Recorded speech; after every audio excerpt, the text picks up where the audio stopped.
ये खबर कराची से है। कराची पुलिस ने अवामी कॉलोनी से मार्केट्स और रश वाली जगहों पर चोरी करने वाली 3 खवातीन के गिरोह को गिरफ्तार किया। मुलजिमान की मुख्तलिफ मार्केट्स में चोरी करने की फुटेजेस भी मंजर-ए-आम पर आई थी। इस पर हम बात करते हैं डॉन न्यूज़ के रिपोर्टर मोहम्मद बिलाल से। बिलाल, आप हमें बताइएगा, इस गिरोह का तरीका वारदात क्या था और कब से ये वारदातें कर रहा था?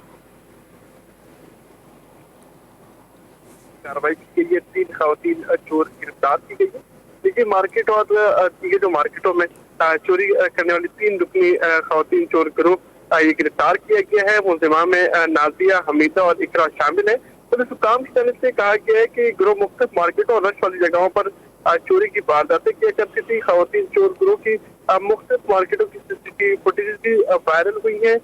फुटेजेस में खवातीन को सामान चोरी करते हुए देखा जा सकता है, जिसका आबादी कॉलोनी पुलिस की को जो है निजी मार्ग में चोर गिरोह की मौजूदगी की इत्तला मिली थी। पुलिस ने 3 खवातीन को हिरासत में लिया था। मुख्तलिफ मार्केटों में खवातीन के पर्स, रकम और मोबाइल फोन समेत दीगर अशिया चोरी करने का एतराफ़ भी किया है। मुलजिमान के खिलाफ जो है मुकदमा दर्ज किया गया और तफ्तीश शुरू कर दी गई है, जबकि इनकी मजीद साथी जिनकी तलाश पुलिस की जानिब से शुरू कर दी गई है। बिलाल, बहुत शुक्रिया, आपने अपडेट किया।